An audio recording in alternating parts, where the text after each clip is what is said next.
All right, so. All right, so here we are. We're going to do a video about how to do solder paste application to a printed circuit board. Here I have in this very nice laser cut template the PCB for this lab, and this stainless steel stencil that's sitting on top of it that we can lift up like so. What we can do with that is that we can use it to apply solder paste. And I'm going to show you how we're going to do that here in a second. So the first thing we want to do is we want to place the PCB inside, and it fits very nicely and tightly. And now what I did was I lined this up very precisely and as accurately as I could so that the pads on the printed circuit board are lined up exactly with the holes in the stencil. And so now what we're going to do is we're going to take solder paste, which we have here in a container, also comes in syringes, and I'm going to see how this solder paste works right now. We'll see if it works well. Then what we'll do is we'll use it for this, take this back over to the lab and you guys can use it. And otherwise, if it doesn't work well, then we'll get some more. And if I get more, I may get some in the syringe.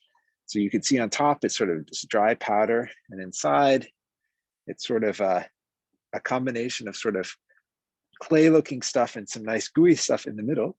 And I think that what we want is we really want the nice gooey stuff. And so what we're going to do is we're going to go find ourselves something in lab that we can use to scoop with. How about a screwdriver? All right, let's get a nice flathead screwdriver. And we'll also use an alcohol pad to clean things off when we use them with the solder paste. So what I'm going to do to begin with is I'm going to reach inside here into the gooey part, and I'm going to try to get to some nice pasty liquid looking solder paste. I'm going to put it right here onto this solder paste spreader. I'm going to scrape it off like, I don't know, like what, icing. All right, so now we have this nice solder paste that we can spread, hopefully. And so what we're going to do is we're just going to push it down, and we're going to apply a nice, even amount of pressure. If we can, this is something that you probably need 2 hands for. Nice, even amount of pressure. Nice, even amount of pressure. And then we want to scrape. We want to leave the solder in the holes. Scrape, scrape, and scrape. And what we're going to look for is we're going to look to see that in the holes on the pads of the PCB that we have very nice coverage of solder on top of pads, and it looks like we do. And so now what I'm going to do with this is I'm going to just scrape it back off onto this container, and then this guy, I'm going to clean this off with an alcohol pad, which, who knows, if I believe we can just throw away after we're done with it. Now this has lead in it, so you don't want to probably should wear gloves, but I'll see if I can take a bag of gloves over to a box of gloves over to the BRC. So feel free, if you're going to touch the solder paste, to wear gloves, or just be careful to wash your hands after you touch it. All right, so this is a 2 alcohol wipe job, it looks like. So we've got one right there. One right there. And now got a nice clean spreader for the trash, and also put the cap back on that. We'll screw that back on in a second. So next, now the next thing that we need to do is we need to take our PCB out. I think that the easiest way that there's going to be to take the PCB out without causing the solder to be mushed up is to very carefully lift. So we lift out, and then there, and I'm going to turn off my video here, so hopefully we can go straight to the main camera.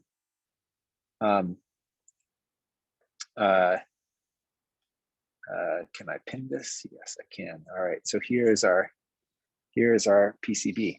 All right, now the other thing that you should clean off is that you should clean off the stencil. So also take an alcohol pad and clean the stencil off so that there's no residual solder paste on either side, and then throw that alcohol pad away too. So please, when I come to lab, I want to see everything nice and clean and neat. That would be awesome. Okay, so now hopefully you guys have already looked at the video where we talked about the right way to figure out the orientation of the diodes. So the next thing that we're going to do is that we're going to take our 24 light emitting diodes, LEDs. We're going to put them out on the table in front of us, and we're going to get them all lined up with tweezers so that we know in which orientation they are to go. Okay. So I will grab a pair of tweezers and we'll show you this process. All right, so now remember that what we said was that the thing that was most important was that the orientation of all of the diodes that we're using should be the same. And so what I'm going to do is I'm going to look on this diode. I can see that on one side there's green, and on the other side there isn't. And I remember I taught myself that the green side was the cathode, so that the arrow points towards that green line. And it's a little bit hard to see on these guys. You can see it if you tip the diode sideways, but you can't see it if it's straight on. So it's interesting. So convince yourself that you know which way is the right way, or else line them up all with a multimeter. All right. Now, ideally, if the solder paste is looking good, then this should allow us to put all of these guys on here, and the solder paste will hold them. So do you see how I tap? I tap a little bit with my tweezers. All right, and if you see pads that are not well covered with solder paste, then you can either add a little bit more. You could use the tip of a tweezer to just add a little bit more solder paste.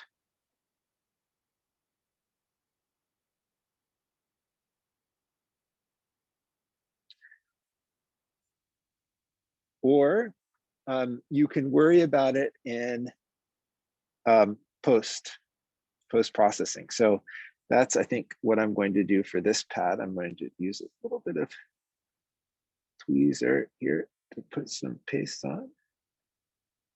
With a little ball of paste, and then we'll keep an eye out for this after the oven part is done. All right. So so for this particular PCB, my plan is that I'm not going to do all of the parts. I'm going to leave the resistors unpopulated for the sake of time, and also leave the MSP430 unpopulated for the sake of time. but you guys will need to also place the MSP430 down in the middle, as well as one resistor for each bank of LEDs, and another resistor, which is the resistor which allows the boot sequence to be properly initiated by pulling up the reset pin. Now, when for some reason the documents specify a 47K resistor, and it's interesting because that seems sort of arbitrary. But then we had a project that involved a Sony CMOS sensor, and what you find out is that basically there's a lot of things that rely on the precise timing of different pins relative to the boot, to when the power comes on to a device. And the cheapest way of dealing with that is to just say, okay, well, what we're going to do is we're going to have an RC timing circuit that basically controls that. And so the way that you can have a simple RC timing circuit is by specifying a resistor and a capacitor. But if you know the internal capacitance of the pin that you need to have come up at a particular time after boot in order to have all of the logic for it line up, then you can just specify a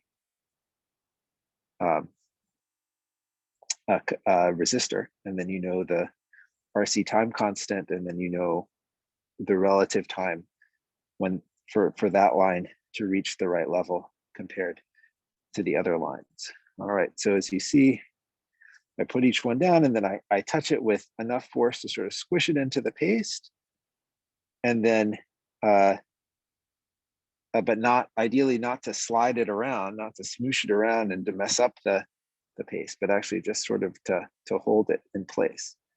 And you can feel a little bit when you do this, the squishing, that that it's working, that it's sort of setting in place. All right, and now I think I'm almost done. I have 4 more that I need to do. And again, these are 1206 parts, I think, which has it's some sort of weird standard that has to do with the size, but they're about 4 millimeters by 2 millimeters, maybe 3 millimeters. And they're actually pretty easy to handle. Like for your projects, for your assignment or for your final project, well, for Simon, there'll be the RGB LEDs that you guys will use. But for your final projects, if you're specifying parts, feel free to specify things down to probably 0603. It's possible for you guys to do 04 parts, 0402, but that's already pretty hard. And the smallest surface mount parts that are sort of a standard are the 02 parts, 0201. Those are about maybe 2 millimeters by 1 millimeter. And they're pretty difficult to deal with. So I wouldn't recommend that. If you want to make something really small, you can do that. But the way that the pick and place machines work, it ends up that it's just a little bit more possible for them to do things with those parts than it will be for you guys. All right. So now normally we would also put in the resistors, these in these places, and the value of that resistor doesn't need to be exact. Probably should be at least over 200 ohms, but more than that, I guess you guys are supposed to be calculating. Here's a capacitor. This is a capacitor that helps the power of the MSP430 not fluctuate too much while things are happening. And so I specified that should be a 10 micro ohm capacitor. And then there's a separate capacitor over here that goes with a button, which you're going to solder by hand. These are the through hole pads for the button, through hole pads for the connector you use to program it, and through holes for the battery, which is on the back. So here's the pins for the battery. All right. So now what we're going to do is we're going to start the video up here again. We'll unpin this, and hopefully you guys can see this. All right, so here's this printed circuit board with these parts on it, and we're going to go over here to this oven. Now you can see the oven set up, and it says run profile, leaded paste, that's the one that we want. Oh, here's something that I did in here the other day and I forgot about. Now, so what we're going to do is we're going to put this in. You guys may want to share when you do this. And we're going to just tap run and it will start doing stuff. All right, now this is going to take a little while. And so what I'm going to do is I'm going to pause the video and then we'll come back when it's done. All right, so here we are. We have now run the cycle, and when it's done, it sort of pops the little door open and then there's our PCB. And now what we're going to do is we're just going to take it out. We're going to take it out with tweezers because we don't want to burn our fingers. I'm going to bring it over here and I'm going to put it underneath the magnifying glass so we can examine the situation. And you know what we see is we see something that looks pretty good. What we're looking for is we're looking to see that all of the solder has actually been melted. It's been properly, what that's called is reflowed. And we can also sort of manipulate our little LEDs. We can look to see that on the side that the solder has made a nice little diagonal connection between not just the bottom of the pad and the device, but also up along the sides. And then of course the proof will be in the pudding, right? Which is that when you program it, does it work or not? So that is my little introduction on how to solder. And so my hope is that what we'll do is that you guys will come into lab, and because we're still in COVID time here, though who knows, maybe hopefully this will be being listened to by future years and they'll say, oh, well, what was this COVID thing that you speak of? That will have a limited capacity, but hopefully enough people can come. We have 4 stations for applying solder paste, and all the parts are there. So you just get your parts, grab some tweezers, put all the parts down, put it in the oven, and then step out and then come back in another probably 15 minutes, 20 minutes when the reflow process is done. Grab your board and then you can solder the other pieces by hand. I think there may be another video that we need to do about how to solder through hole parts. It's not very hard, but it's probably a lot easier than this. And then test it. And then by next week, hopefully all of you will be done and you'll have been started programming them, and you can show off your finished boards, and that will be awesome. All right, thanks. Here we are closing down for ELEC327 lab 2020. It's lab 3, but normally it's lab 2. Thanks.